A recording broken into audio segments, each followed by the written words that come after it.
Fasting అని ప్రతిష్ఠించుకున్నారు, కానీ ఉపవాసం ఉన్న మీలో కొన్ని తప్పులు జరుగుతున్నాయి. నాలుగవది పైన చెప్పాడు, వారి పాపములను వారికి తెలియజేయము అని. మొదటి వచనంలో వారి తిరుగుబాటులను, వారి పాపములను వారికి తెలియజేయము అని చెప్పాడు. చూడండి మొదటి వచనంలో. కొంతమంది ఫాస్టింగ్ ఉంటారు, కానీ పాపాలు ఒప్పుకొని మారు మనసు పొందరు. వారు చేసిన తిరుగుబాటును నా జనులకు తెలియజేయము, యాకోబు ఇంటి వారికి వారి పాపములను తెలియజేయము. ఉందా లేదా? 3 చెప్పాడు, వ్యాపారం చేస్తారు, పనుల చేత పని చేపిస్తారు. 3వది తన్నుకొని గుద్దులాడి తిట్టుకుంటా కలహపడుచు మీరు ఫాస్టింగ్ ఉంటారు. 4వది మీ పాపములను విడిచి మీరు మారు మనసు పొందరు. పాపముల్లోనే కంటిన్యూ అవుదామని మనసులో పెట్టుకొని ఫాస్టింగ్ మాత్రం ఉంటారు. మారు మనసు పొందకుండా ఉపవాసం ఉండటం వల్ల నాకేమి అది నచ్చదు, దానివల్ల నీకే ప్రయోజనం లేదు. తిరుగుబాటు మనసు కలిగి ఉండి నువ్వు ఫాస్టింగ్ ఉన్నా ప్రయోజనం లేదు.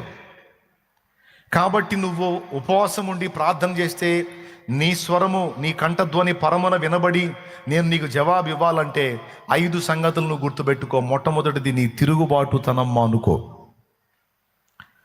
2వది పాపములను విడిచి మారు మనసు పొందు. 3వది నువ్వు నిజంగా ఫాస్టింగ్ ఉండాలంటే పని పక్కన పెట్టి నా దగ్గరకు రా. 4వది నువ్వు మానుకోవటమే కాదు, పనోళ్ళకు కూడా విశ్రాంతిని. నీ దగ్గర అప్పటి రోజులు ఏం చేసేవాడంటే బానిసలు ఉండేవాడు. వీడు ఫాస్టింగ్ ఉండి వాళ్ళ చాచాకి చేపిస్తుంటాడు. నువ్వు నిజంగా నా భక్తి చేయాలంటే నువ్వు ఉపవాసం ఉన్న పూట వాళ్ళకు కూడా కాస్త విశ్రాంతినివ్వు, పని వాళ్ళకు కూడా కాస్త రిలీఫ్ ఇవ్వు. 4 వరుసగా చెప్పండి, ఏమేమి మానుకోమన్నాడు? ఎవరు గుర్తున్నాయి? ఏదో ఇంటమైతే తింటాం కానీ అన్నీ గుర్తుపెట్టుకుంటామా ఏంది? అంతేనా డైలాగ్? అదేనా?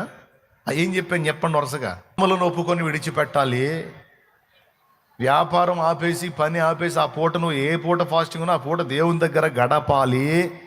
4వది పనోళ్ళకు కూడా కాస్త విశ్రాంతిని ఇవ్వాలి.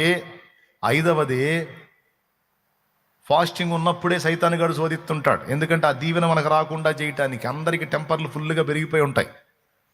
స్తోత్రం.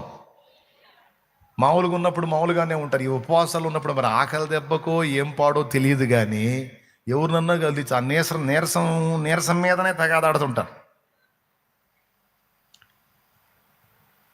మజ్జిగ చేయమంటే చేయవేంది అంటాడేనా? మేము కూడా ఉన్నామేడా, చేసిందా కాగు. ఏది రెచ్చిపోతున్నావు? రెచ్చిపోయేది ఏంది? చేసిందా కాగవా? పెద్ద భక్తుడు, భక్తుడికి గిక్తుడు అంటున్నావు ఏంది? మరి లేకపోతే ఏంది చెప్పు? నేను కొడతావా? ఎదురు మాట్లాడుతున్నావు ఏది? కొడతావా? ఏదో ఒకటి జారుతాడు, నోరు ఆగదుగా. 2 మంత్రాలు చదువుతాడు, అట్లా భూత మంత్రాలు. 2 చదవంగానే ఆమె ఇంకా తిరగబడిద్ది. చివరికి కొట్లాట. ఆయన 2 బాతాడు, ఆమె జుట్టు పట్టుకుంటుంది, ఆయన కూడా పట్టుకుంటాడు.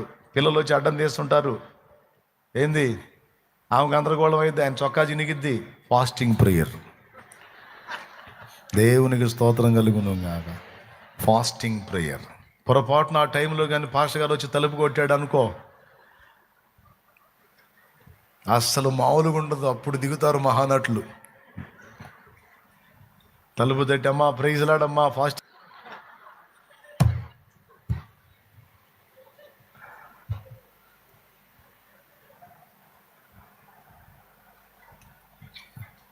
ఏ రోజు అది ఆదివారమే వస్తుంటాయి గొడవలో. కావాలంటే చూసుకోండి. వస్తాయి అన్నానని తన్నుకోవాకండి. శాలెమ్మని ఎటు చెప్పాడుగా, ఇంకా మొదలు పెడదాం సీన్ అని మొదలు పెట్టకండి. అంటే మనకు ఆశీర్వాదాలు వచ్చేటువంటి ఆ ప్రత్యేక దినములలో అవి మనకు రాకుండా చేయడానికి మన ద్వారా దోషాలు జరిగేటట్టు ఆ లూసిఫర్ గాడు చేస్తాడు. వాళ్ళ డ్యూటీ అదే. వాళ్ళకి 2 పనులు లేవు. మనల్ని జడగొట్టటమే ఆ దరిద్రుల పని. ఆ సైతాను గాడు, ఆడి దెయ్యాలు, ఆడి అపవిత్రాత్మల, దురాత్మల డ్యూటీ అంతా అదే. మనల్ని జడగొట్టటమే అటు పని. ఫ్యామిలీకి కనీసం ఒక 30-40 అన్న ఉంటాయి దెయ్యాలు. మనకు ఆస్తులు లేకపోయినా దెయ్యాలు మాత్రం సమృద్ధిగా ఉంటాయి మన ఇంటి చుట్టూ. నేను చెప్పే జోక్ కాదు, నిజం. గుంపులే ఆ దురాత్మల సమూహాలు. ఎఫెసీ పత్రిక 6:12 ఇంటికి పోయి చదువు, జస్ట్ రాసుకో.